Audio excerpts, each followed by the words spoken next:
Hi, Timothy Carlson here.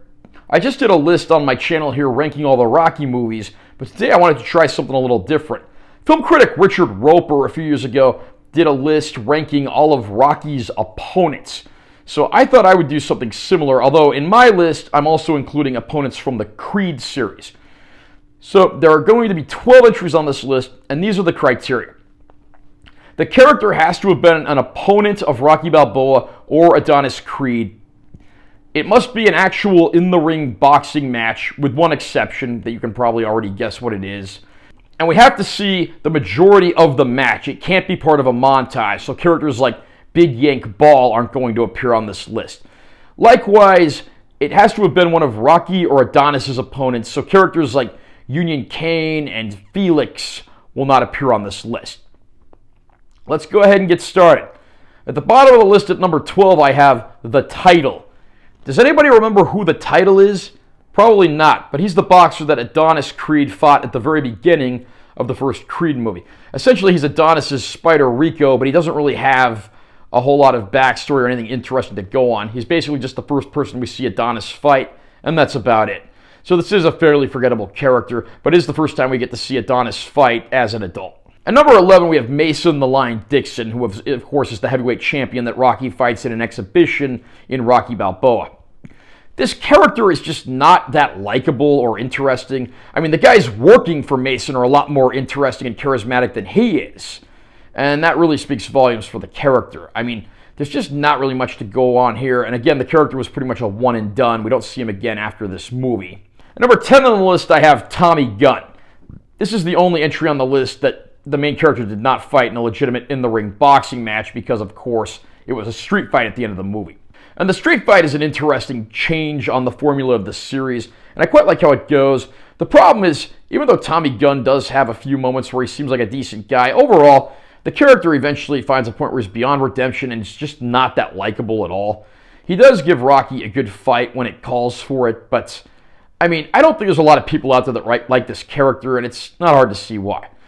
Number 9 on the list, I have Leo the Lion Sparino. This being the first professional bout that Adonis Creed fought in. Here you have two fairly young up-and-coming boxers, pretty evenly matched, going at it. It's a victory for Adonis, but it's not a runaway. You have two fairly young guys just going at it with each other, not totally sure of their futures. And that makes this one all the more intense and interesting. I mean, we don't really get a lot from Leo the Lion Sparino after this match, so that's why he doesn't rank higher on the list. At number 8 on the list, I have Rocky's very, very first opponent, Spider Rico.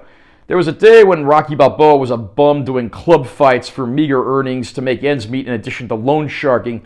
And the one of those fights that we see on screen, of course, is Spider Rico. Spider puts up a pretty decent fight, but the main reason he lands a little higher on this list than some is he comes back for the movie Rocky Balboa as a dishwasher, and he's clearly still friendly with Rocky, so he actually got a little more development there, which is very much appreciated. I mean, I don't think Spider Rico's going to top anyone's list of the greatest Rocky opponents, but he does deserve to be a few notches higher than some. At number 7 on the list, I have Danny Stuntman Wheeler. Stuntman Wheeler isn't in the movies a whole lot, but he does play a very major, important role. He humbles Adonis Creed. Adonis goes to train to become a professional boxer, very cocky. Stuntman gets in the ring with him and just knocks him flat on his butt.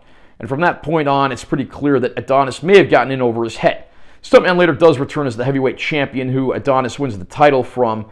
And while his role in the movies is fairly minor, it is important to have a character like that that can knock the hero flat once in a while. Number 6 on the list, I have Victor Drago. Victor, of course, being the son of Ivan Drago, challenging Adonis Creed in a legacy match of sorts.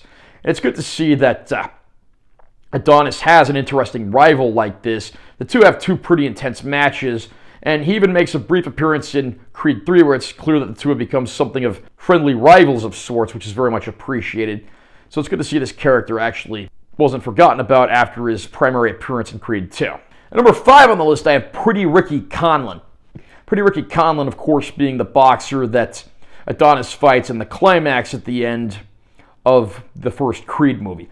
And like many opponents in the series, he writes off Adonis as something of an amateur who's trying to get by on the Creed name. He's a non-believer, but after their match, even though Pretty Ricky ultimately wins the match, he's given his respect to Adonis Creed.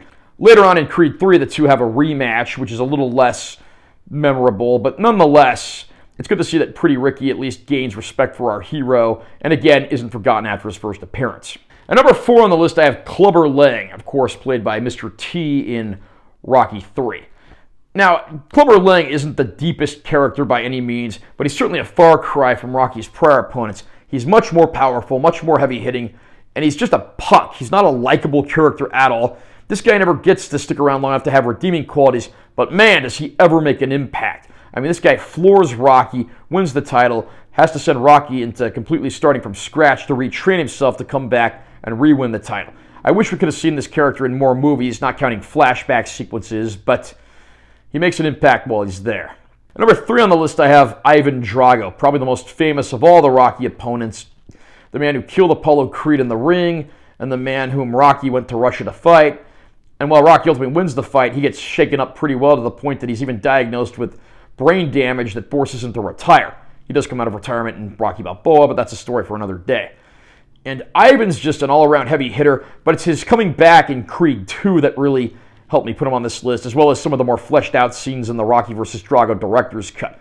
And by Creed 2, we start to see that Ivan's gained a little more humanity, and he's not just this mindless Russian killing machine. And I really appreciated the fact that they actually went that route with the character. At number 2 on the list, I have Diamond Damian Anderson. Here we have an opponent for Adonis Creed who he was actually a childhood acquaintance of, and things went awry, and of course Dame got sent to prison. But when he got out 18 years later, he was looking to enter the world of professional boxing.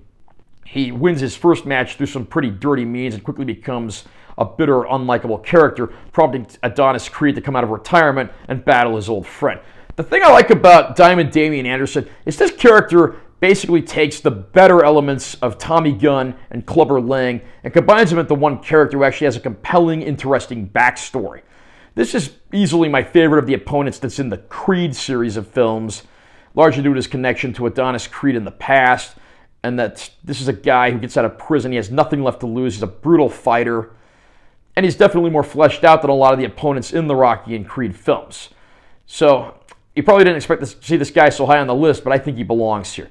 And the number 1 opponent in the Rocky and Creed universe, and who else could it possibly be? Apollo Creed.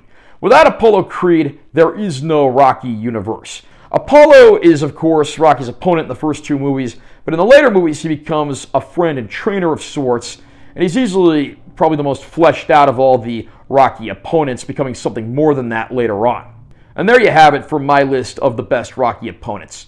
How about you? Who is your favorite opponent in the Rocky Creed universe? Who's your least favorite?